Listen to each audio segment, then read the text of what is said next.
இயேசு பிறந்தார், இயேசு பிறந்தார், பூலோக இரட்சகராய் இயேசு பிறந்தார், இயேசு பிறந்தார், இயேசு பிறந்தார், பூலோக இரட்சகராய் இயேசு பிறந்தார். இது ஆனந்தம், ஓ இது பேரின்பம், இது ஆனந்தம், ஓ இது பேரின்பம். இயேசு பிறந்தார், இயேசு பிறந்தார், பூலோக இரட்சகராய் இயேசு பிறந்தார், இயேசு பிறந்தார், இயேசு பிறந்தார், பூலோக இரட்சகராய் இயேசு பிறந்தார்.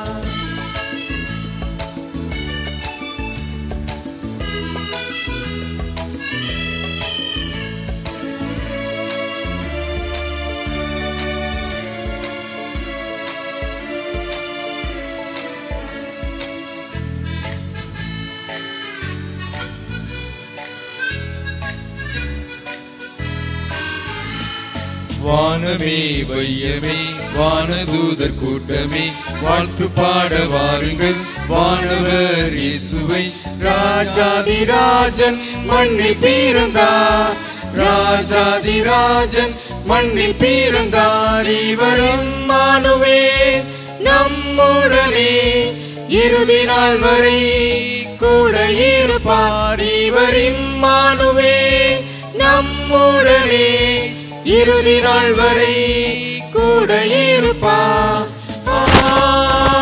இது ஆனந்தம், ஓ இது பேரின்பம், இது ஆனந்தம், ஓ இது பேரின்பம். இயேசு பிறந்தார், இயேசு பிறந்தார், பூலோக இரட்சகராய் இயேசு பிறந்தார், இயேசு பிறந்தார், இயேசு பிறந்தார், பூலோக இரட்சகராய் இயேசு பிறந்தார்.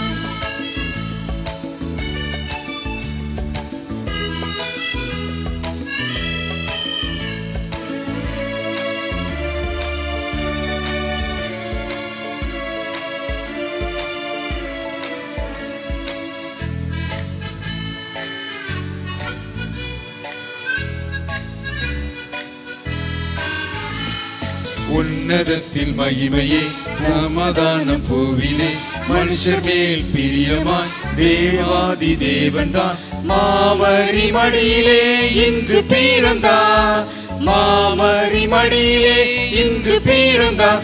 இவர் ஆலோசனை கர்த்தராகவே மண் மீதிலே மனுவானாரே. இவர் ஆலோசனை கர்த்தராகவே மண் மீதிலே மனுவானாரே. இது ஆனந்தம், ஓ இது பேரின்பம், இது ஆனந்தம், ஓ இது பேரின்பம்.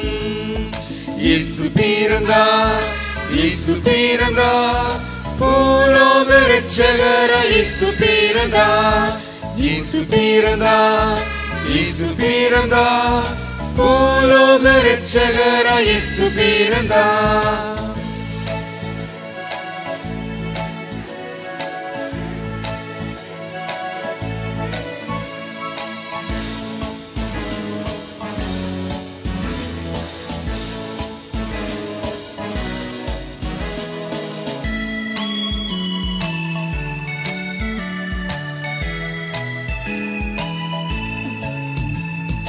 ஏசாயா வாக்குதான் இன்று நிறைவேறவே இயேசு என்னும் இரட்சகர் தேவாட்டு குட்டியாய் மன்னோர் பாவம் போக்கவே வந்து பிறந்தார், மன்னோர் பாவம் போக்கவே வந்து பிறந்தார்.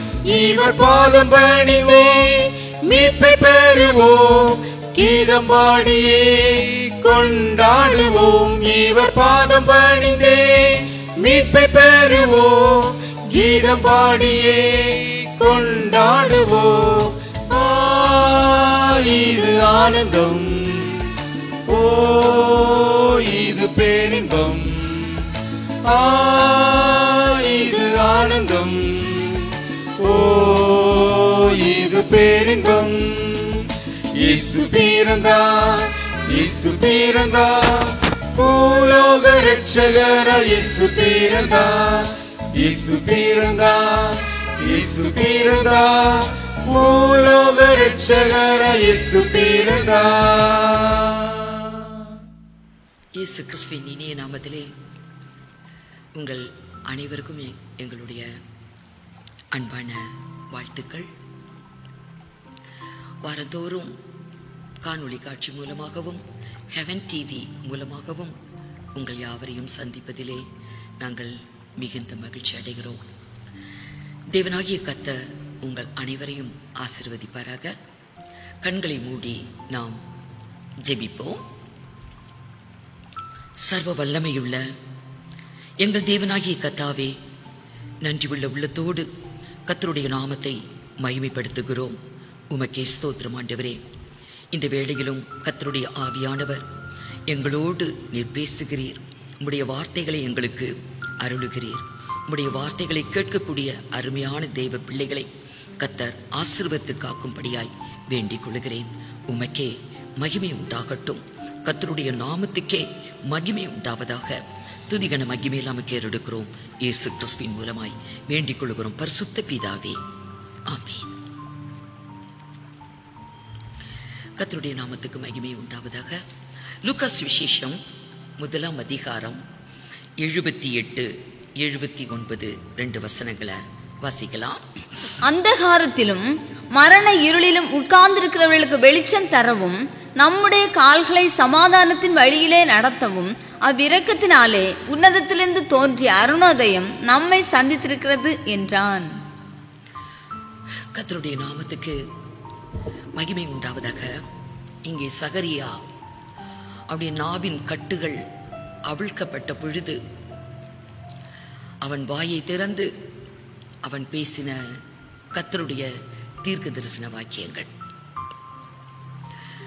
அவன் இந்த இடத்துல சொல்லுகிறான், அந்தகாரத்திலும் மரண இருளிலும் உட்கார்ந்திருக்கிறவர்களுக்கு வெளிச்சம் தரவும், நம்முடைய கால்களை சமாதானத்தின் வழியிலே நடத்தவும், அவ்விரக்கத்தினாலே உன்னதத்திலிருந்து தோன்றிய அருணோதயம் நம்மை சந்தித்திருக்கிறது என்று இந்த இடத்துல சொல்லுகிறான். ஆண்டவராய் இயேசு கிறிஸ்து அவர் உன்னதத்திலிருந்து தோன்றின அருணோதயம். அவர் இந்த உலகத்திலே ஒரு கூட்ட ஜனம் அந்தகாரத்திலும் மரண இருளிலும் உட்கார்ந்து கொண்டிருக்கிறாங்க. அவர்களை அந்த இருளினின்று விடுவித்து அவர்களுக்கு வெளிச்சம் கொடுத்து அவர்களை வெளிச்சத்தின் பிள்ளைகளாய் ஆசீர்வதிப்பதற்கு அவர் வெளிப்பட்டார். அருணோதயமாக வெளிச்சமாய் உதித்தார். அது மாத்திரம் அல்ல, சகரியா அந்த இடத்துல சொல்லும் பொழுது, நம்முடைய கால்களை சமாதானத்தின் வழியில் நடத்தவும், அவ்விரக்கத்தினாலே உன்னதத்திலிருந்து தோன்றிய அருணோதயம் நம்மை சந்தித்திருக்கிறது என்றார். நம்முடைய கால்களை என்று சகரியா சொல்லுகிறார். முந்தின வசனம், அந்தகாரத்திலும் மரண இருளிலும் உட்கார்ந்திருக்கிறாங்க ஒரு கூட்டம், அவங்க புறஜாதிகள். ஆனால் அடுத்த வசனத்துல நம்முடைய கால்களை சமாதானத்தின் பாதையில் நடத்த, நம்முடைய கால்கள் என்று சகரியா சொல்லுகிறார். அது இஸ்ரவேல் ஜனத்தை, அவர்களுக்கு சமாதானத்தை கொடுக்க அருணோதயமாய் தேவனாகிய கர்த்தர் இந்த பூமிக்கு வந்தார். புறஜாதிகளுக்கும் இஸ்ரவேலருக்கும் ஒரு மிகுந்த ஒரு ஆசீர்வாதமாக ஆண்டவராகிய இயேசு கிறிஸ்து அவர் உன்னதத்திலிருந்து தோன்றிய ஒரு அருணோதயமாய் இந்த பூமியிலே வந்து மனிதரை சந்திக்கிறார். கர்த்தருடைய அவர் வெளிப்படக்கூடிய அவருடைய வருகையை பார்த்தால் அருணோதயமாய் உதித்தார். காலையில சூரியன் உதிக்கும் பொழுது அந்த சூரியன் எத்தனை அழகு! அருணோதயம், காலையில உதிக்கக்கூடிய சூரியன், அவர் வெளிப்படுவது, அவர் உலகத்தில் வருவது சூரியனை போல காலையிலே உதிக்கக்கூடிய அதிகாலை சூரியனை போல. இதை ஓசியா தீர்க்க தரிசன புஸ்தகத்திலே ஓசியா அவர் சொல்லுவார், 6ஆம் அதிகாரம் 3வது வசனத்துல, அப்பொழுது நாம் அறிவடைந்து கர்த்தரை அறியும்படி தொடர்ந்து போவோம். அவருடைய புறப்படுதல் அருணோதயம் போல ஆயத்தமாய் இருக்கிறது. அருணோதயம் போல் அவருடைய புறப்படுதல். உன்னதத்திலிருந்து அவர் இந்த பூமிக்கு புறப்படுகிறார், பாவிகளை ரட்சிக்க, அந்தகாரத்திலும் மரண இருளிலும் உட்கார்ந்திருக்கிற ஜனங்களுக்கு வெளிச்சம் கொடுக்க, சமாதானமான பாதையிலே ஜனங்களை வழி நடத்த. இன்றைக்கு கர்த்தர் அருணோதயமாய் அவருடைய புறப்படுதல் அப்படியே சூரிய உதயத்தை போல, சூரிய உதயம் அருணோதயமாய் ஆயத்தமாய் இருக்கிறது என்று அவர் எழுதுவார். அப்படிதான் சாமுவேல் புஸ்தகத்துல அவருடைய புறப்படுதல் கர்த்தரை குறித்து சொல்லப்பட்டிருக்கும். 2 சாமுவேல் 23ஆம் அதிகாரம் 4வது வசனம். அவர் காலையில் மந்தாரம் இல்லாமல் உதித்து, காலையில் ஆண்டவராகிய தேவன் எப்படி இருப்பாராம்? காலையில் மந்தாரம் இல்லாமல் உதித்து, மழைக்கு பிற்பாடு தன் காந்தியினால் புல்லை பூமியிலிருந்து முளைக்க பண்ணுகிற சூரியனுடைய விடியற்கால வெளிச்சத்தை போல இருப்பார். கர்த்தர் எப்படி இருப்பார்? கர்த்தரை குறித்து அங்கே சொல்லப்பட்டு இருக்கிறது. விடியற்காலத்தில் உதிக்கக்கூடிய சூரிய ஒளியை போல, அந்த விடிய காலத்துல உதிக்கிற சூரிய வெளிச்சம்தான் புல் பூண்டுகள் எல்லாத்தையும் முளைப்பிக்க பண்ணுமா. விடியற்காலத்து வெளிச்சத்தை போல, சூரிய உதயத்தை போல ஆண்டவர் இருப்பார் என்று பழைய ஏற்பாட்டில் சாமுவேல் புஸ்தகத்துல எழுதப்பட்டிருக்கிறது. கர்த்தர் அருணோதயமாய் அவர் உதிப்பார், அருணோதயமாய் அவர் இந்த பூமிக்கு வருவார். அது ஆயத்தமாய் இருக்கிறது. காலையில் உள்ள சூரியனை நம்ம பார்க்கலாம். அந்த சூரிய உதயத்தை பார்க்கறதுக்காக கடற்கரைக்கு போவாங்க. சூரிய உதயம் அப்படியே கடலுக்குள்ள இருந்து சூரியன் எழும்புற மாதிரி, ஒரு ரெட் கலர் பால் எழும்புற மாதிரி ஒரு அழகா இருக்கும். அந்த சூரிய உதயத்தை பார்ப்பதற்கே எத்தனையோ பேர் காலையில போய் கடற்கரையில நிற்பாங்க. கிழக்கு திசையில காலையில் உதிக்கிற சூரியன் பார்ப்பதற்கு அத்தனை அழகு, மனதுக்கு மகிழ்ச்சி, மனிதர்களுக்கு அது ஆரோக்கியம். மத்தியானம் இருக்கிற அதே சூரியன் தான் மத்தியானத்துல வரும் பொழுது அதை பார்க்கிறது அரிது, பார்க்க முடியாது. மத்திய நேரத்துல இருக்கிற அந்த சூரியனை, ஏன்னா பயங்கரமான வெப்ப சக்தி, அந்த பிரகாசம் நம்ம பார்த்தா நம்முடைய கண்கள் இருள் அடைந்து நம்ம அப்படி கீழே விழுந்துருவோம். அந்த சூரியனும் அவரே தான். வேதத்துல பார்த்தால் விடியற் காலத்து சூரிய வெளிச்சத்தை போல் மாத்திரமல்ல, தேவனாகிய கர்த்தர் எப்படிப்பட்டவர், எப்படி இருப்பார் என்று ஏசாயா புஸ்தகத்துல சொல்லப்பட்டு இருக்கிறது. ஏசாயா 18ஆம் அதிகாரம் 4வது வசனம். 18ஆம் அதிகாரம் 4வது வசனம். நான் அமர்ந்திருந்து பயிரின் மேல் காயும் காந்தி உள்ள வெயிலை போல, பிரகாசமான பயங்கர வெப்பம், உஷ்ணம், அந்த சூரியன் காந்தி உள்ள சூரியனை போல, வெயில் காந்தி உள்ள வெயிலை போல, அறுப்பு காலத்து உஷ்ணத்தில் உண்டாகும் பனி மேகத்தை போலவும். போதும்.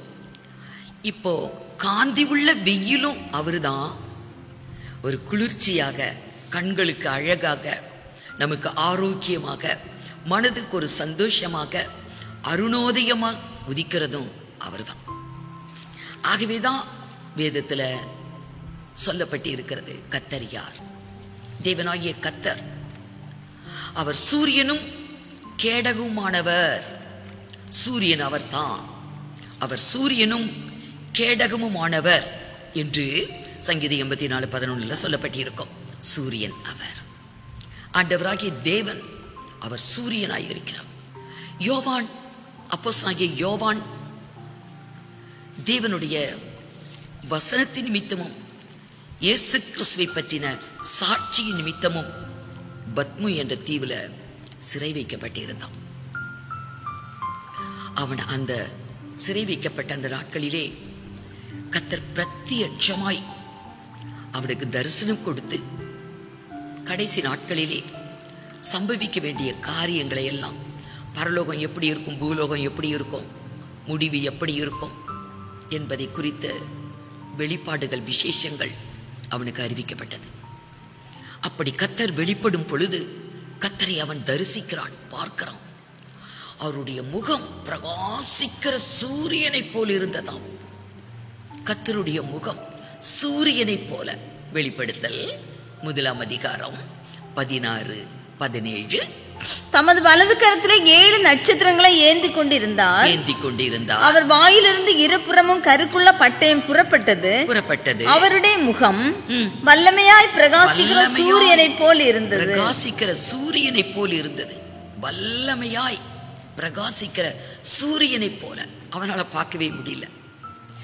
மத்தியான நேரத்தில் இருக்கிற அந்த காந்தி உள்ள வெயில், அந்த காங்கை, அந்த சூரியனை நம்மளால பார்க்க முடியாது. ஆனால் அதையும் விட வல்லமையாய் பிரகாசிக்கிற சூரியனை போல ஆண்டவராகிய இயேசு கிறிஸ்துவின் முகம் இவன் தரிசிக்கிறான், பார்க்கிறான். உடனேயே அப்படியே கீழே விழுந்துட்டான், செத்தவனை போ. அடுத்த வசனம், நான் அவரை கண்டபோது செத்தவனை போல அவருடைய பாதத்தில் விழுந்தேன். அப்படியே விழுந்துட்டான், ஒரு டெட் பாடி மாதிரி அப்படியே விழுந்துட்டான். பார்க்க முடியாது. வல்லமையாய் பிரகாசிக்கிற சூரியன், உயிர்த்தெழுந்த இயேசு யோவானுக்கு வெளிப்பட்டு அவனோடு பேசுகிறார். அவர் ஊழியம் செய்த நாட்களிலே இஸ்ரவேல் தேசத்திலே 3.5 வருடம் சுற்றி திரிந்து ராஜ்யத்தின் வசனத்தை அவர் பேசி ஊழியம் செய்த நாட்களில் கூட அவருடைய முகத்தை மறுரூப மலையில சீசர்களால் பார்க்க முடியாம தான் இருந்துச்சு. அவருடைய முகத்தை மறுரூபம், அந்த ரூபத்தை சீசர்கள் அங்கே பார்க்கிறாங்க, அவங்களுக்கு பார்க்க முடியல. மத்தேயு 17 அதிகாரம் 1-2 வசனம் பாருங்க. 6 நாளைக்கு பின்பு இயேசு பேதுருவையும் யாக்கோபையும் அவருடைய சகோதரனாகிய யோவானையும் கூட்டிக் கொண்டு தனித்திருக்கும்படி உயர்ந்த மலையின் மேல் போய் அவர்களுக்கு முன்பாக மறுரூபமானார்.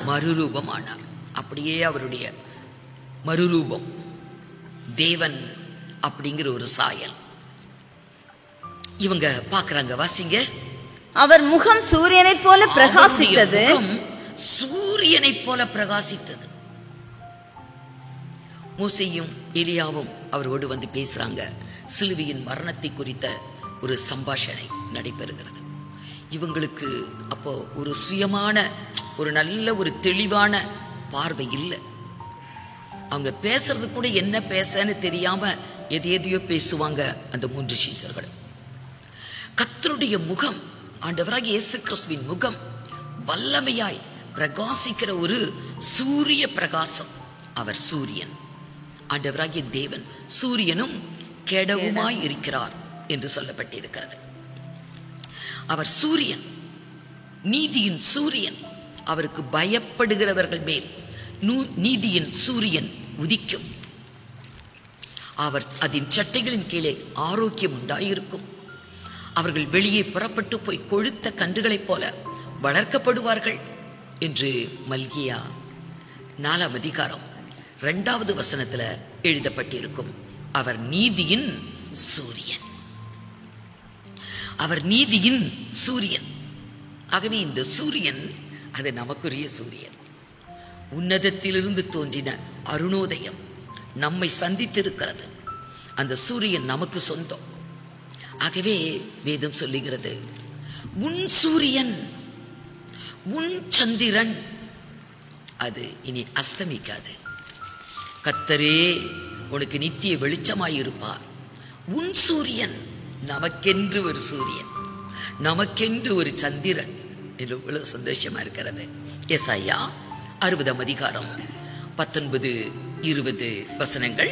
இனி சூரியன் உனக்கு பகலிலே வெளிச்சமாய் இராமலும், பகலிலே வெளிச்சமாய் இராமலும், சந்திரன் தன் வெளிச்சத்தால் உனக்கு பிரகாசியாமலும், கர்த்தரே உனக்கு நித்திய வெளிச்சமும், கர்த்தரே உனக்கு நித்திய உன் வெளிச்சம், தேவனே உனக்கு மகிமையுமாய் இருப்பார். மகிமையுமாய் இருப்பார். உன் சூரியன் இனி அஸ்தமிப்பதும் இல்லை, இனி மறையாது.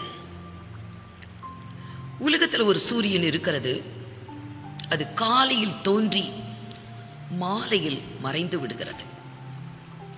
காலையில தோணுது, அப்புறம் அப்படியே கிழக்கு திசையிலிருந்து மேற்கு திசைக்கு போய் மறைந்து விடுகிறது. தினந்தோறும் இது நடைபெறுகிற ஒரு காரியம். ஆனால் ஆண்டவர் இங்கே சொல்லுகிறார், வசிங்க, உன் சூரியன் இனி அஸ்தமிப்பதும் இல்லை. உன் சூரியன் அது போல கிழக்கே தோன்றி மேற்கே மறைவது கிடையாது. இது நீதியின் சூரியன். உலகத்தில் இருக்கிற சூரியன் அது நீதி இல்லை. ஒரு நாட்டில் உதிக்கும், இன்னொரு நாட்டில் அது மறையும். ஒரு நாடு வெளிச்சமாக இருக்கும், ஒரு நாடு இருளாக இருக்கும். ஒரே நேரத்தில் எல்லாருக்கும் வெளிச்சத்தை கொடுக்க முடியாது, ஒரே நேரத்தில் எல்லாருக்கும் ஒரு இரவை கொடுக்க முடியாது. ஆனால் இந்த நீதியின் சூரியன் ஆண்டவராகிய இயேசு கிறிஸ்து, உன்னதத்தின் அருணோதயம் அப்படி அல்ல. உன் சூரியன் அஸ்தமிப்பதில்லை, இது மறையவே மறையாது. என்றென்றைக்கும் என்றென்றைக்கும் நம்முடைய வாழ்விலே நமக்கு ஒரு வெளிச்சத்தை கொடுக்கக்கூடியது. பூமிக்குரிய சூரியனை பார்க்கலாம். பூமிக்குரிய சூரியனை பகலை ஆளுவதற்கு தேவன் ஒரு பெரிய சுடரை உண்டாக்கினார். அதுதான் சூரியன். சூரியன், இந்த உலகத்தில் இருக்கிற சூரியன் இன்றைக்கு நமக்கு ரொம்ப அவசியம். மனிதர்கள் உயிர் வாழ, மிருகங்கள், பறவைகள், மரம், செடி, கொடி, புல், பூண்டு எல்லாத்துக்கும் சூரியன் வேண்டும். இன்றைக்கு இந்த உலகத்தில் இருக்கிற சூரியன் எல்லாத்துக்கும் ரொம்ப அவசியம். சூரியன் இல்லைன்னா நம்மளுக்கு சாப்பாடே இல்லை, ஆகாரம் இல்லை. ஆகாரத்தை, நமக்கு தானியங்களை பக்குவப்படுத்துவதும், நமக்கு கனிகளை ஒரு அருமையான கனிகளாக பக்குவப்படுத்துவதும் இன்றைக்கு பூமியில் இருக்கிற சூரியன். சூரியன் இல்லாம மனிதர்களுக்கும் சரி, மிருகங்களுக்கும் சரி, பறவைகளுக்கும் சரி இன்றைக்கு உயிர் வாழ முடியாது. அது ஆகாரம் கொடுக்குது. நம்ம பார்க்கலாம். 2 சாமுவேல் 23ஆம் அதிகாரம் 4வது வசனத்தை நம்ம முதல்ல வாசித்தோம். அதை மறுபடியும் வாசிங்க. அவர் காலையில் மந்தாரம் இல்லாமல் உதித்து, அவர் காலையில் மந்தாரம் இல்லாமல் உதித்து, மழைக்கு பிற்பாடு தன் காந்தியினால், மழைக்கு பிற்பாடு தன்னுடைய சூரிய வெளிச்சத்தினால், காந்தியினால் புல்லை பூமியிலிருந்து முளைக்க பண்ணுகிற, புல் பூண்டுகளை பூமியிலிருந்து முளைப்பிக்க பண்ணுகிறது. அந்த காலை சூரிய வெளிச்சம், அதை போன்றவர் கர்த்தர் அப்படின்னு எழுதப்பட்டிருக்கிறது. இந்த காலையில் உதிக்கக்கூடிய சூரியன் அருணோதயம். அந்த அருணோதயம் என்ன செய்கிறதா? பூமியிலே புல் வகைகளை முளைப்பிக்க பண்ணுகிறது என்று இந்த இடத்துல சொல்லப்பட்டிருக்கிறது. புல் பூண்டு. இன்னைக்கு நம்ம புசிக்கிற ஆகாரம் எல்லாம் புல் வகையை சேர்ந்தது தான். நம்ம இன்னைக்கு அரிசியா, கோதுமையா, இல்லை மற்ற தானியங்கள், என்னென்னவோ தானியங்கள் எல்லாம் நிறைய இருக்குது. இந்த தானியங்கள் அனைத்துமே புல் வகையை சார்ந்தது. அது ஒரே ஃபேமிலி. ஆதியாகமம் 1ஆம் அதிகாரம் 11, 12 2 வசனங்களை வாசிங்க. அப்பொழுது தேவன் பூமியானது புல்லையும் விதையை பிறப்பிக்கும் பூண்டுகளையும், விதைகளை பிறப்பிக்கக்கூடிய பூண்டுகளையும், பூமியின் மேல் தங்கள் விதையுடைய கனிகளை தங்கள் ஜாதியின்படியே கொடுக்கும் கனி விருட்சங்களையும் முளைப்பிக்க கடவது என்றார். அது அப்படியே ஆயிற்று. பூமியானது புல்லையும் தங்கள் ஜாதியின்படியே, தங்கள் ஜாதிகளின்படியே விதையை பிறப்பிக்கும் பூண்டுகளையும் தங்கள் ஜாதியின்படியே தங்கள் விதையுடைய கனிகளை கொடுக்கும் விருட்சங்களையும் முளைப்பித்தது. பாருங்க, புல் வகைகள் அந்தந்த ஜாதி, புல் வகைக்கு கூட ஜாதி, ஏன்னா வித்தியாசமான புல். இன்றைக்கு மிருகங்கள், மாடு புசிக்குது, ஆடு புசிக்குது, அதுவும் புல்லுதான். அதை நம்ம சாப்பிட்றது இல்லை. ஆனா நம்ம சாப்பிடுறதும் புல்லுதான். அந்த புல் வகை அது அரிசியா, கோதுமையா, ராகியா, கம்பு, திணை, சாமை, இப்படியெல்லாம் தானியங்கள் எல்லாமே புல்வகை. ஒவ்வொரு புல்வகை பல பல ஜாதி. கனிவர்க்கங்கள் அந்தந்த ஜாதி. பூண்டு வகைகள் அந்தந்த ஜாதி. அது விதிகளோடு கூட முளைக்க கடவுது என்று கர்த்தர் சொன்னாரு, முளைச்சது. ஆகவே புல் என்றால் வெறும் புல் மாத்திரம் அல்ல. மாட்டுக்காக கவலைப்பட்டு அவர் புல்ல படைக்கல. நம்ம புசிக்கிறது எல்லாமே புல் வகைகள் தான். இன்றைக்கு சூரியன் இல்லாமல் ஆகாரம் இல்லை. ஏன்னா அதுதான் புல்ல முளைக்க பண்ணுது, தானியங்களை கொடுக்குது, அந்த தானியங்களை பக்குவப்படுத்துது சூரியன். அது போலதான் கனிவர்க்கங்கள். உபாகமம் 33ஆம் அதிகாரம் 14வது வசனம். சூரியன் பக்குவப்படுத்தும் அருமையான கனிகளினாலும். சூரியன் பக்குவப்படுத்தும் அருமையான கனிகள். இன்றைக்கு எத்தனை சுவையான பலவிதமான கனிகள் மனிதர்களுக்காக தேவன் படைத்தார். நாம் கனிகளை சுவைக்கிறோம். எத்தனை ருசியா, எத்தனை அருமையான கனிகள். இந்த கனிகள் எப்பொழுது அது அருமையான கனிகளா பக்குவப்படுது சூரியனால தான். சூரியன் பக்குவப்படுத்தும் அருமையான கனிகள். ஆம் அருமையானவர்களே, இது இந்த பூமியில் இருக்கிற சூரியன். மனிதருக்கும் மற்ற எல்லா ஜீவராசிகளுக்கும் உணவையும் கனிவர்க்கங்களையும் எல்லாத்தையும் பக்குவப்படுத்தக்கூடியது சூரியன். அப்படித்தான் நீதியின் சூரியன் உன்னதத்திலிருந்து தோன்றிய அருணோதயம் ஆண்டவராகிய இயேசு கிறிஸ்து. அவரும் இன்றைக்கு மனிதர்களுக்கு, மிருகங்களுக்கு, பறவைகளுக்கு எல்லாருக்கும் ஆகாரம் கொடுக்கிறார். ஆகாயத்து பட்சிகளை போஷிக்கிற கர்த்தர் நம்மை போஷித்து வழிநடத்தி கொண்டிருக்கிறார். இந்த நீதியின் சூரியன், இன்றைக்கு உலக பிரகாரமான சூரியன், ஆகாரத்தையும் கனிவர்க்கங்கள் மனிதனுக்கு அவனுக்கு வாழ்வதற்கு தேவையான எல்லாவற்றையும் அது கொடுக்கிறது போல ஆண்டவராகிய இயேசு கிறிஸ்து நீதியின் சூரியன். நம்முடைய தேவனாகிய கர்த்தர் நீதியின் சூரியன். நமக்கு தேவையான இம்மைக்குரிய ஆகாரமா, பழவர்க்கங்களா எல்லாத்தையும் கொடுப்பதோடு கூட ஆவிக்குரிய ஆகாரத்தையும் ஆவிக்குரிய கனிகளையும் கொடுக்க முடியும். ஆகவே அவர் நீதியின் சூரியன், உன்னதத்தின் அருணோதயம். இந்த சூரியன் உலக பிரகாரமா ஆகாரத்தை கொடுக்க முடியும், ஆரோக்கியம் கொடுக்க முடியும். ஆனால் நீதியின் சூரியன், முன் சூரியன் இனி அஸ்தமிப்பதில்லை. நம்முடைய சூரியன், நமக்கென்று ஒரு சூரியன், உன்னதத்திலிருந்து தோன்றிய அருணோதயம் நம்மை சந்தித்திருக்கிறது. ஆண்டவராகிய இயேசு கிறிஸ்து இம்மைக்குரிய ஆகாரத்தையும் கொடுப்பாரு, மறுமைக்குரிய ஆகாரத்தையும் கொடுப்பார், பூமிக்குரியதையும் கொடுப்பார், ஆவிக்குரியதையும் கொடுப்பார். எல்லா ஆகாரமும் கனிவர்க்கங்கள் எல்லாவற்றையும் அவர் கொடுக்கிறவர். உயிர்த்தெழுந்த இயேசு அவர் தம்முடைய சீசர்களை சந்திக்க வருகிறார். பேதுரு இன்னும் மற்ற சீசர்கள் மீன் பிடிக்க போயிட்டாங்க. விட்டு வந்த வலையை தூக்கி கொண்டு எதை விட்டாங்களோ கத்தருக்கென்று அதை மறுபடியும் எடுத்துக்கொண்டு கடலுக்கு மீன் பிடிக்க போறாங்க. விடிய விடிய அவங்க போட்டு பார்த்தாங்க வலைய. விடியற் காலையில பார்த்தா ஒரு மீனும் அகப்படலை. சரின்னு வலையை இழுத்துக்கிட்டு இருக்கிறாங்க. கடற்கரையில உயிர்த்தெழுந்த இயேசு நின்று கொண்டிருக்கிறார். பிள்ளைகளே, புசிப்பதற்கு உங்களிடத்துல ஏதாகிலும் உண்டா என்று கேட்கிறார். இவங்க ஒன்றுமில்லை என்று சொல்றாங்க. அப்ப கர்த்தர் சொல்லுவார், படகுக்கு வலதுபுறமாய் வலையை போடுங்கள். இவங்க போடுறாங்க, இவங்களால இழுக்கவே முடியல. அவ்வளோ திரளான மீன்கள் கிடைத்தது. அதை இழுத்து கொண்டு கரைக்கு வராங்க. இந்த அற்புதத்தை பார்த்த உடனேயே சீசர்கள் சொல்றாங்க, அவர் இயேசு கிறிஸ்து, கர்த்தர். உடனே பேதுரு கடலுக்குள்ள குதிச்சிருவான். மேல் சட்டையை கட்டி கொண்டு அவன் அப்படியே குதிச்சிடறான். கரைக்கு வந்தா அங்க என்ன இருக்குதான் வாசிங்க, 21ஆம் அதிகாரம். அவர்கள் கரையிலே வந்திறங்கின போது கரி நெருப்பு போட்டிருக்கிறதையும் அதன் மேல் மீன் வைத்திருக்கிறதையும் அப்பத்தையும் கண்டார்கள். இந்த பூமிக்குரிய ஆகாரம் கர்த்தர் உயிர்த்தெழுந்த இயேசு தம்முடைய சீசர்களுக்கு அவர் ப்ரிப்பேர் பண்ணி கொடுக்கிறார். அடுப்பு கறி நெருப்பு மூட்டப்பட்டு அங்கே மீன் அப்படி ஃப்ரை ஆகிக்கிட்டு இருக்குது, அப்பமும் ரெடியாக இருக்குது. உடனே அவர் என்ன சொன்னார்? 13வது வசனம். அப்பொழுது இயேசு வந்து அப்பத்தையும்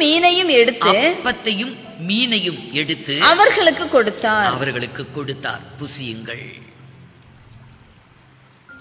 நீதியின் சூரியன் அவர் இம்மைக்குரிய ஆகாரத்தை அவர் தாராளமாக கொடுப்பார்.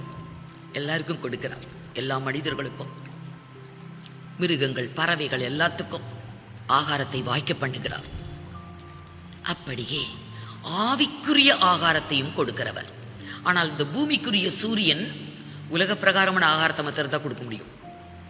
நீதியின் சூரியனாகிய இயேசு கிறிஸ்து உலக பிரகாரமான ஆகாரத்தையும் கொடுப்பாரு, ஆவிக்குரிய ஆகாரத்தையும் அவர் கொடுக்கிறவர். யோவான் சுவிசேஷம் 6ஆம் அதிகாரம் 48 51 வரைக்கும் நம்ம வாசிக்கலாம். ஜீவ அப்பம் நானே, வனாந்திரத்திலே உங்கள் பிதாக்கள் புசித்த மன்னாவை போல அல்ல, அதை புசித்தவர்கள் மரித்தார்கள். நான் கொடுக்கிற அப்பம் அது உங்கள் ஜீவனுக்காக, நீங்க மரிப்பதில்லை. என் அப்பத்தை நீங்கள், என்னுடைய மாம்சத்தை புசித்து என் ரத்தத்தை நீங்க பான பண்ணுங்க, நீங்க பிழைப்பீர்கள், நித்திய ஜீவன் உண்டாயிருக்கும் என்றார். 48 ஜீவ அப்பம் நானே, உங்கள் பிதாக்கள் வனாந்தரத்திலே மன்னாவை புசித்திருந்து மரித்தார்கள். இதிலே புசிக்கிறவன் மரியாமல் இருக்கும்படி வானத்திலிருந்து இறங்கின அப்பம் இதுவே. நானே வானத்திலிருந்து இறங்கின ஜீவ அப்பம். இந்த அப்பத்தை புசிக்கிறவன் என்றென்றைக்கும் பிழைப்பான். புசிக்கிறவர்கள் என்றென்றைக்கும் பிழைப்பாங்க. 51 நான் கொடுக்கும் அப்பம் உலகத்தின் ஜீவனுக்காக நான் கொடுக்கும் என் மாம்சமே என்றார். கர்த்தர் தன்னுடைய மாம்சத்தை, தன்னுடைய ரத்தத்தை, இது ஆவிக்குரிய போஜனம். இதை புசிக்கிறவன் என்றென்றைக்கும் பிழைப்பான், அவனுக்கு நித்திய ஜீவன் உண்டாயிருக்கும். கடைசி நாளிலே அவனை நான் எழுப்புவேன். என் மாம்சத்தை புசித்து என் ரத்தத்தை பான பண்ணுகிறவன் எவனோ அவனை கடைசி நாளில் எழுப்புவேன், அவனுக்கு நித்திய ஜீவன் உண்டாயிருக்கும் என்று சொல்லுகிறார். அது மாத்திரம் அல்ல, ஆவிக்குரிய போஜனம். மத்தேயு சுவிசேஷம் 4ஆம் அதிகாரம் 4வது வசனத்துல, மனுஷன் அப்பத்தினாலே மாத்திரம் அல்ல, என்னுடைய வார்த்தையினாலும் பிழைப்பான். அவருடைய வாயிலிருந்து புறப்படுகிற வார்த்தையினாலும் வசனத்தினாலும் பிழைப்பான் என்றார். ஆவிக்குரிய போஜனம். அருமையானவர்களே, அருணோதயம் நம்மை சந்தித்து இருக்கிறது. இன்றைக்கு பூமிக்குரிய ஆசீர்வாதங்கள், ஆவிக்குரிய ஆசீர்வாதங்கள் அனைத்தையும் கொடுக்க. பூமியில் இருக்கிற சூரியன் உலக பிரகாரமாக கொடுக்கும். ஆனால் ஆண்டவராகிய இயேசு கிறிஸ்து அருணோதயம் நம்மை ஏன் சந்தித்தது? இம்மைக்குரிய ஆசீர்வாதங்கள், மறுமைக்குரிய ஆசீர்வாதங்கள், பூமிக்குரிய நன்மைகள், ஆவிக்குரிய நன்மைகள் அனைத்தையும் அருளும்படியே தான். அது போலதான் ஆவிக்குரிய கனிகளை அவர் கொடுக்கிறார், பக்குவப்படுத்துகிறார்.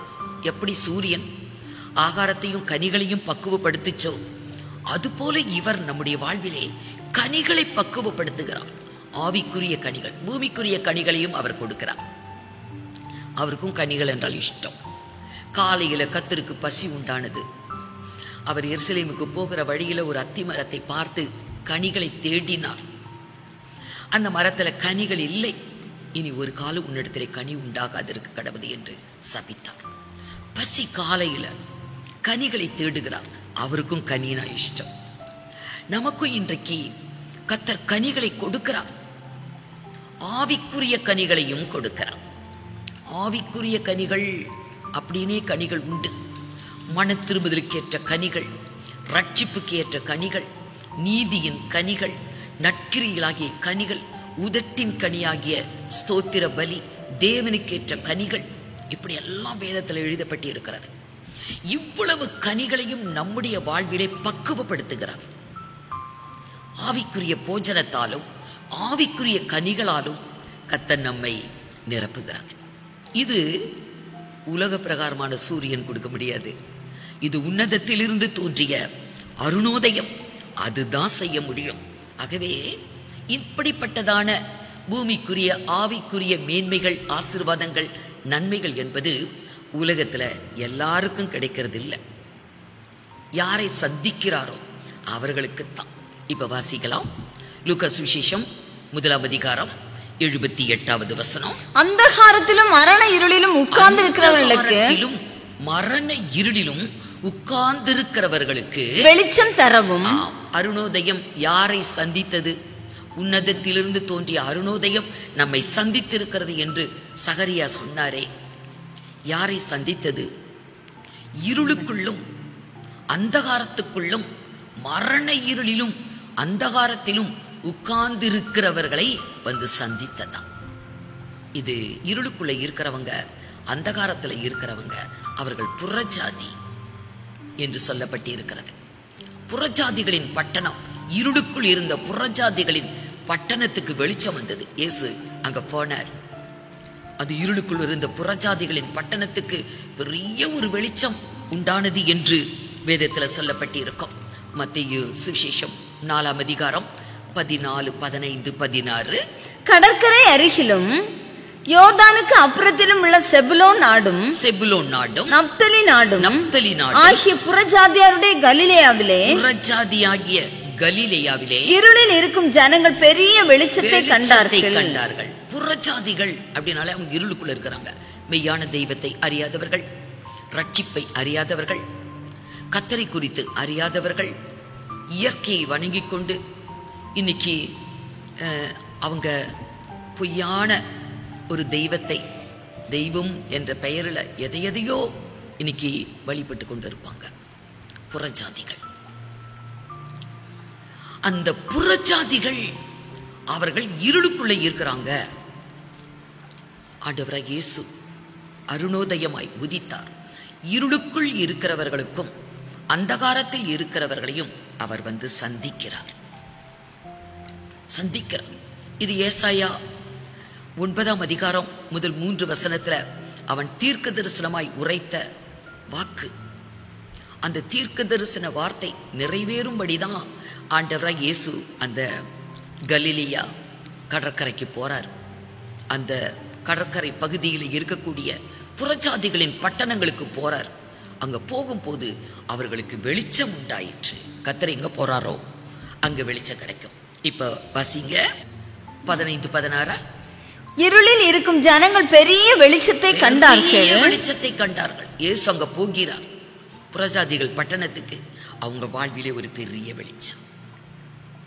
அருணோதயம் யாரை சந்திக்கிறதோ அவர்கள் வாழ்விலே ஒரு பெரிய ஒளி வெளிச்சம். அது புறஜாதிகளுக்கு என்று தேவன் வைத்திருக்கிறார். சிமியோன் இயேசுவாகிய குழந்தை பிள்ளையை எடுத்துக்கொண்டு அவன் கர்த்தரை மகிமைப்படுத்தும் போது புறஜாதிகளுக்கு பிரகாசிக்கிற ஒளியாகவும் இஸ்ரவேலுக்கு மகிமையாகவும் இவர் பிறந்தார். அந்த இரட்சணியத்தை என் கண்கள் கண்டது என்று சொல்லுகிறான். புறஜாதிகளுக்கு அவர் பிரகாசிக்கிற ஒளி. ஆண்டவராகிய இயேசு இந்த பூமிக்கு வந்தது நமக்கு வெளிச்சம் கொடுக்க. புறஜாதிகள் என்று சொல்லும் பொழுது அவர்கள் இருளின் அதிகாரத்துக்குள்ள, அந்தகாரத்தின் அதிகாரத்துக்குள்ள அகப்பட்டிருக்கிறாங்க. உலகத்தில் இருக்கிற எல்லா ஜனங்களும் இருளுக்குள்ளதான் இருக்கிறாங்க, அந்தகாரத்துக்குள்ளதான் இருக்கிறாங்க. கர்த்தர் யாரையெல்லாம் சந்திக்கிறாரோ அவர்களுக்கு அந்த இருளில் இருந்து, அந்தகாரத்தில் இருந்து விடுதலை கிடைக்கிறது. அவர்கள் வாழ்விலே ஒரு வெளிச்சம், ரட்சிப்பு, மீட்பு உண்டாகிறது. இருள் அதுக்கு ஒரு அதிகாரம் இருக்குது. அந்தகாரம் என்பது அதுக்கு ஒரு அதிகாரம் இருக்குது. அந்த அதிகாரத்தை வைத்து மனுஷரை அடிமைப்படுத்திடுறது. நீங்க பாருங்க, குடிக்கிறாங்க, வெறிக்கிறாங்க, பல பாவ பழக்க வழக்கத்துல அடிமைகளாக இருக்கிறாங்க. அவங்களால இதை விட்டு வெளியே வரணும் என்று முயற்சித்தாலும் அவங்களால முடியல. இருளின் அதிகாரம், அந்தகாரத்தின் அதிகாரம்.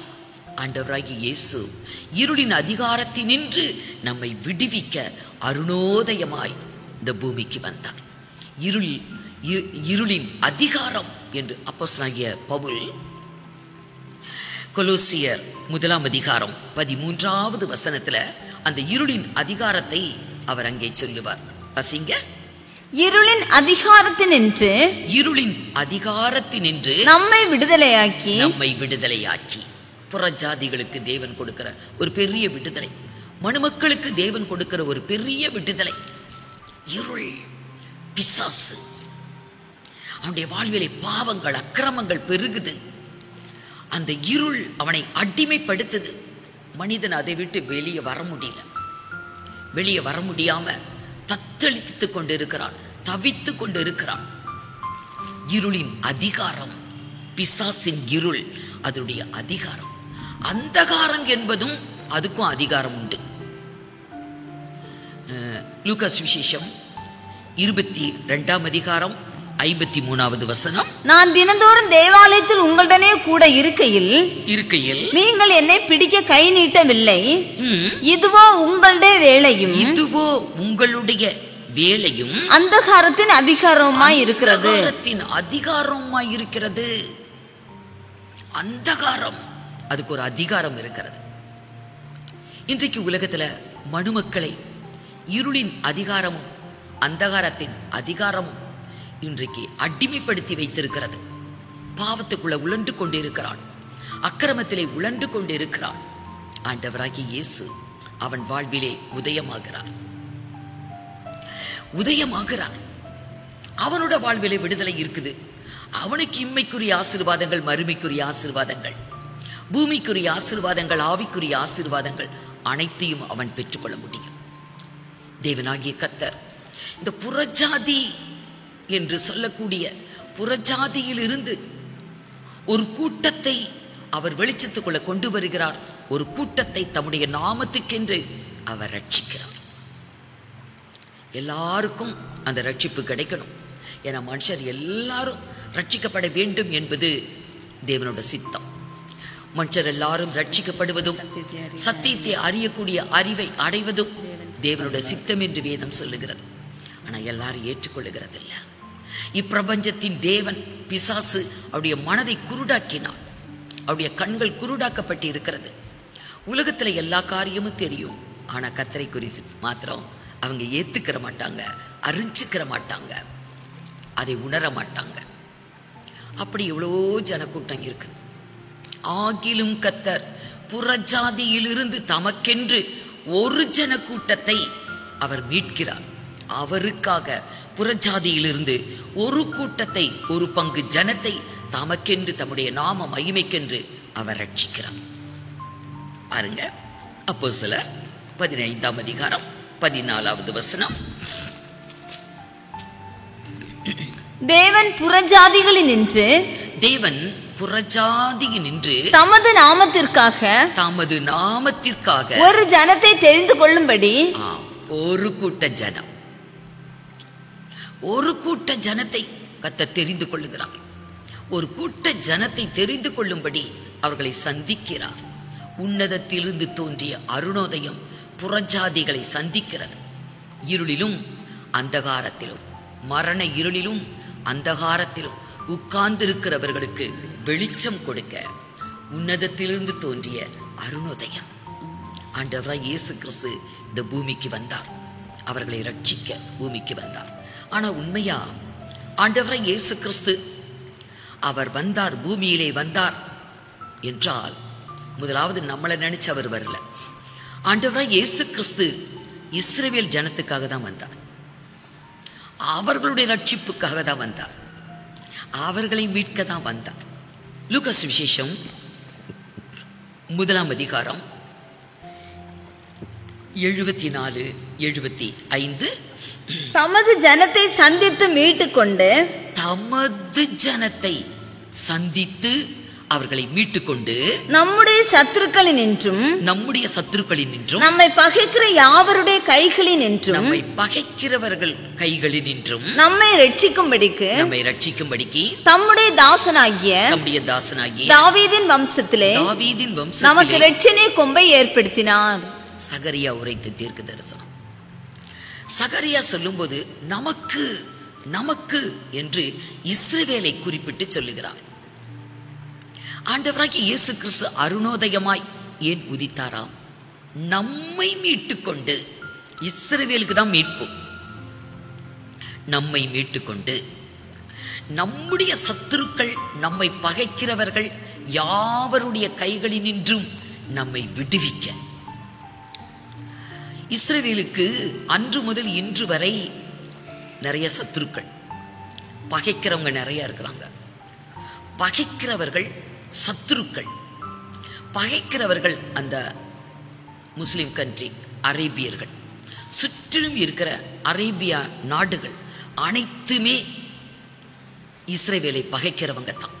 அன்று முதல் இன்று வரைக்கும் நம்மை பகைக்கிறவர்களுடைய கைகளில் நின்றும் நம்முடைய சத்துருக்களின் கைகளில் நின்றும் நம்மை விடுவிக்க. சத்துருக்கள் என்றால் தீவிரவாதிகள். இந்த ஹமாஸ் தீவிரவாதி, ஹஸ்புல்லா தீவிரவாதிகள், இவங்களால எவ்வளோ பிரச்சனை, எத்தனை உயிர்கள் இன்றைக்கு அழிந்து கொண்டிருக்கிறது. சகரியா அன்னைக்கு தீர்க்க தரிசனம் கொடுத்தார். இஸ்ரவேலை மீட்கிறதற்கும் இஸ்ரவேலை ரட்சிப்பதற்கும் தம்முடைய தாசனாகிய தாவீதின் வம்சத்திலே ரட்சண்ய கொம்பாக இயேசு வந்தார். இஸ்ரவேலருக்கு தான் வந்தார். ஆனா நடந்தது என்ன? யோவான் சுவிசேஷம் 1 அதிகாரம் 11வது வசனம். அவர் தமக்கு சொந்தமானதிலே வந்தார். சொந்தம் பாராட்டி வந்தார். இஸ்ரவேல் ஜனத்தை என்னுடைய சொந்த ஜனம், என்னுடைய சொந்த நாடு, என்னுடைய சொந்த ஊரு, சொந்த மக்கள் என்று சொந்தம் பாராட்டி ஆண்டவராக இயேசு அருணோதயமாக, உன்னதத்தின் அருணோதயமாக அந்த இஸ்ரேல் தேசத்துல உதித்தார். பெத்லகேமிலே உதித்தார். ஆனா நடந்த விஷயம் என்ன? அவர் தமக்கு சொந்தமானதிலே வந்தார். சொந்தமானதிலே வந்தார். அவருக்கு சொந்தமானவர்களோ அவரை ஏற்றுக்கொள்ளவில்லை. ஆண்டவரை இயேசுவை ஏற்றுக்கொள்ளவில்லை. ஆகவேதான் புறஜாதிகளுக்கு ரட்சிப்பு வந்தது. அவங்க ஏத்துக்காதனால ஆண்டவராகிய இயேசு கிறிஸ்துவை அவர்கள் அறியவில்லை, ஏற்றுக்கொள்ளவும் இல்லை.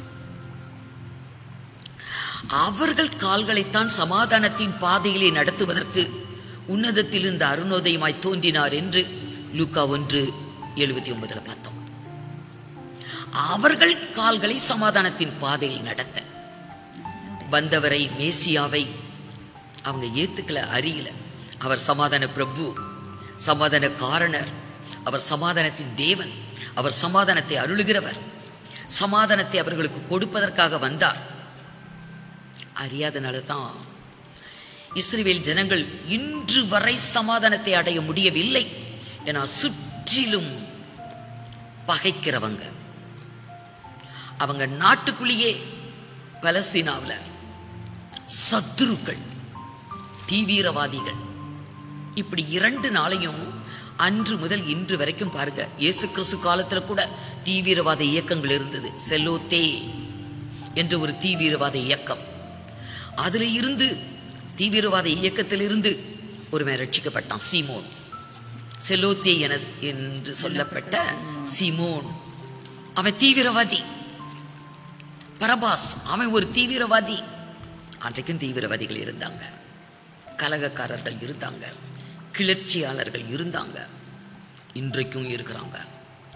ஆகவே பகைஞர்கள், சுற்றிலும் பகை, சத்துருக்கள், இவர்கள் கையினின்று அவர்களை விடுவிக்க, அவர்கள் பாதையை, கால்களை சமாதானத்தின் பாதையில் நடத்த இஸ்ரவேலுக்கு அவர் உன்னதத்திலிருந்து தோன்றிய அருணோதயமாய் உதித்தார். சொந்தமானதிலே வந்தார். சொந்தமானவர்களோ அவரை ஏற்றுக்கொள்ளவில்லை. அவர்களுடைய கண்கள் எல்லாம் மறைக்கப்பட்டிருந்தது. ஏசாயா முன்னமே உரைத்தார். மத்தேயு 13 அதிகாரம் 15வது வசனத்துல அன்றைக்கே சொன்னார், இஸ்ரவேலருடைய செவிகள் எப்படி இருக்கும், கண்கள் எப்படி இருக்கும், இருதயம் எப்படி இருக்கும். வசிங்க. அவர்கள் கண்டும் காணாதவர்களாகவும், கண்டும் இயேசுவை பார்த்தாங்க, ஆனா காணாதவர்கள் போலத்தான் இருந்தாங்க. அவரை அறியவில்லை. கண்டும் காணாதவர்களாக, கேட்டும் கேளாதவர்களாயும், கேட்டும் கேளாதவர்களாக. அவர் பேசினதை கேட்டாங்க, ஆனா கேளாதவர்களைப் போல, கேளாதவர்களாக. அவர்கள் கண்களினால் காணாமலும், கண்களினால் காணாமலும், காதுகளினால் கேளாமலும், காதுகளினால் கேளாமலும், இருதயத்தினால் உணர்ந்து மனம் திரும்பாமலும், நான் அவர்களை ஆரோக்கியமாக்காமலும் இருக்கும்படியாக அவர்கள் இருதயம் கொழுத்திருக்கிறது. அவங்களுடைய கண்கள் எல்லாம் அடைபட்டு போச்சு. மேசியாவை மேசியா என்று அறிந்து கொள்ளவில்லை. புலம்பர் சுவர்ல போய் இன்னும் வரைக்கும் முட்டி முட்டி மேசியா வாங்க வாங்கன்னு கூப்பிட்டு இருக்கிறாங்க. வந்த மேசியாவை அவர்கள் ஏற்றுக்கொள்ளவில்லை. சிலுவையில் அறைந்து புதைத்தாங்க. கண்கள் அடைக்கப்பட்டிருக்கிறது. அன்னைக்கு எசேக்கியேல் புஸ்தகத்துல தீர்க்கதரிசி உரைத்திருக்கிறார். 12ஆம் அதிகாரம் 2வது வசனம். எசேக்கியேல் 12ஆம் அதிகாரம் 2வது வசனம். மனுபுத்திரனே, நீ கலக வீட்டாரின் நடுவிலே தங்கி இருக்கிறாய் குறித்து வேதத்துல சொல்லி இருக்குது. கலக வீட்டார், அவர்கள் கலகத்தை முட்டுறவங்க. கலக வீட்டார் பசிமா, காணும்படிக்கு அவர்களுக்கு கண்கள் இருந்தாலும், கண்கள் பார்க்கறதுக்குள்ள கண்கள் அவர்களுக்கு இருந்தாலும் காணாம போகிறார்கள். அவங்க காணாம போறாங்க. கேட்கும்படிக்கு அவர்களுக்கு காதுகள் இருந்தாலும் கேளாமற் போகிறார்கள். செவிகள் இருக்குது, கண்கள் இருக்குது, எல்லாம் நல்லா இருக்குது. ஆனா காணாம போயிட்டாங்க, கேட்காம போயிட்டாங்க. வந்த மேசியாவை அவர்கள் அறியாமலே போய்விட்டாங்க. இன்று வரை அவர்களுக்கு பகைக்கிறவங்களும் சத்துருக்களாலும் நெருக்கப்படுறாங்க. சமாதானம் இல்லை, அவர்கள் வாழ்விலே சமாதானம் இல்லை. சமாதான பட்டணம் எருசலேம், ஆனா சமாதானம் இல்லை. ஆகவே எருசலேமின் சமாதானத்துக்காக வேண்டிக் கொள்ளுங்கள். அவங்களுக்கு கிடைக்கும். அது ஒரு டைம் இருக்கு.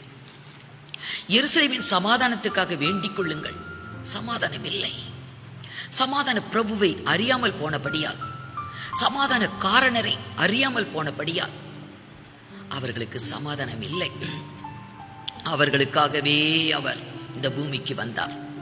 அவர்கள் ஏற்றுக்கொள்ளாதனால தான் புறஜாதியராகிய நமக்கு இன்றைக்கு அந்த ஒளி கிடைச்சிருக்குது. இருள் நம்மை விட்டு அகன்றது. நம்முடைய வாழ்விலே ஒரு ஒளி, ஆத்தும ரட்சிப்பு, நித்திய ஜீவன் நம்முடைய வாழ்வில் கிடைச்சிருக்குது. ஆனால் அவங்களோட கண்ணும் திறக்கப்படும். இன்று வரைக்கும் திறக்கப்படல. வாசிங்க உபாகமம் 29ஆம் அதிகாரம் 4வது வசனம். ஆகிலும் கர்த்தர் உங்களுக்கு உணரத்தக்க இருதயத்தையும், ஆகிலும் கர்த்தர் உங்களுக்கு உணரத்தக்கதான ஒரு இருதயத்தையும், காணத்தக்க கண்களையும், காணத்தக்கதான ஒரு கண்களையும், கேட்கத்தக்க காதுகளையும், கேட்கத்தக்கதான ஒரு காதுகளையும் இந்நாள் வரைக்கும் கொடுக்கவில்லை. இன்று வரைக்கும் கொடுக்கப்படவில்லை. இது அன்றைக்கு உரைத்தது, அது இன்றைக்கும் அதே தான். இன்று வரை அவர்கள் உணரக்கூடிய இருதயம், காணக்கூடிய கண்கள், கேட்கக்கூடிய செவிகள் அவர்களுக்கு இல்லை. ஏன்னா புறஜாதிகள் ரட்சிக்கப்பட வேண்டும் என்பது தேவனோட சித்தம். அவங்க அன்னைக்கு ஏற்றுக்கொண்டு இருந்தா ரட்சிப்பு நமக்கெல்லாம் வந்திருக்காது, வெளிச்சம் வந்திருக்காது, இருளுக்குள்ள தான் இருப்போம். ஆனால் அவர்கள் ஏற்றுக்கொள்ளாதது இன்னைக்கு நமக்கு ஒரு பெரிய ஒரு ரட்சிப்பு, ஆத்தும ரட்சிப்பு, நித்திய ஜீவன் நமக்கு கிடைத்திருக்கிறது. அவர்களையும் கர்த்தர் சந்திப்பார், அவர்களையும் ரட்சிப்பார். அவருடைய கண்கள் திறக்கப்படும், இருதயம் திறக்கப்படும், செவிகள் திறக்கப்படும். அதுக்கு ஒரு நாளை வச்சிருக்கிறார். அவர்களுக்கு மீண்டும் அருணோதயம் உதிக்கும். முதலாவது அருணோதயம் உதித்தது, அறியாமல் போனார்கள். மீண்டும் ஆண்டவராகிய இயேசு கிறிஸ்து அங்கதான் வரப்போறார். கர்த்தர் அங்கதான் வெளிப்பட போகிறார். கர்த்தர் வருகிறார். அவருடைய வருகை அங்கத்தான். அவருடைய வருகை, அவருடைய புறப்படுதல் அருணோதயம் போல் ஆயத்தமாய் இருக்கிறது என்று நம்ம ஓசியா 6:3 பார்த்தோம். மீண்டும் அருணோதயம் அங்கே வருது. இயேசு கிறிஸ்து அங்கதான் வெளிப்பட போகிறார். அங்கதான் வெளிப்பட போகிறார். ஓலிவ மலையில் அவருடைய பாதங்கள் நிற்கும். கர்த்தர் வெளிப்படும் நாளிலே அருணோதயம் மீண்டுமாய் அவர்களுக்கென்று உதிக்கும் போது அவர்கள் மீது கிருபையின் ஆவி, விண்ணப்பத்தின் ஆவி அருளப்படும். குத்தினவரை நோக்கி பார்ப்பார்கள், புலம்புவார்கள். தனித்தனியா புலம்புவாங்களாம். தாவீதின் வீட்டார் தனியா, ஒவ்வொரு குடும்பத்தாரும் தனியா, பெண்கள் தனியா, ஆண்கள் தனியா, எல்லாரும் புலம்புவார்கள். மேசியாவை கண்டு கொள்ளுவார்கள். அன்னைக்குதான் கண்கள் திறக்கப்படும். அவர்களுக்கு மீட்பு, ரட்சிப்பு, சமாதான, சந்தோஷம் அனைத்தையும் பெறப்போகிறாங்க. அப்படி ஒரு நாள் வந்து கொண்டிருக்கிறது. அருமையானவர்களே, சகரியா 12ஆம் அதிகாரம் 10வது வசனம். நான் தாவீது குடும்பத்தாரின் மேலும், தாவீதின் குடும்பத்தார் மேலும், எருசலேம் குடிகளின் மேலும், எருசலேமின் குடிகள் மேலும் கிருபையின் ஆவியையும், கிருபையின் ஆவியையும், விண்ணப்பங்களின் ஆவியையும் ஊற்றுவேன். ஆவியையும் ஊற்றுவேன். அப்பொழுது அவர்கள் தாங்கள் குத்தின என்னை நோக்கி பார்த்து புலம்புவார்கள். கர்த்தரை நோக்கி பார்ப்பாங்க. எல்லாரோட கண்களும் அருணோதயத்தை காணும்.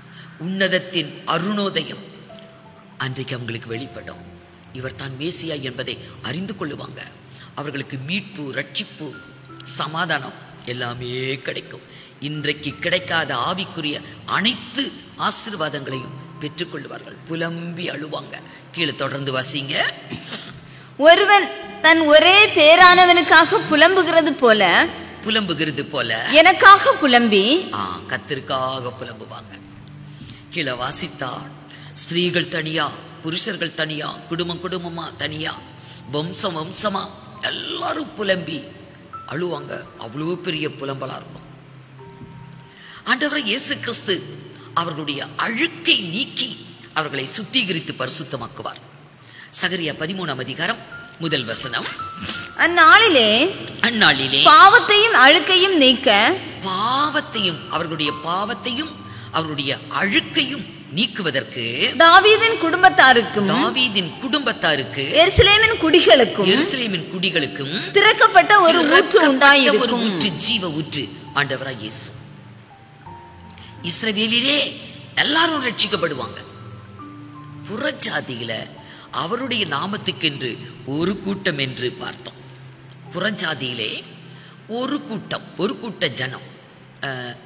அப்போஸ்தலர் 15ஆம் அதிகாரம் 14வது வசனத்துல புறஜாதியில தமக்கென்று, தம்முடைய நாமத்துக்கென்று அவர் ஒரு ஜனத்தை அவர் மீட்கிறார், சந்திக்கிறார், ரட்சிக்கிறார்.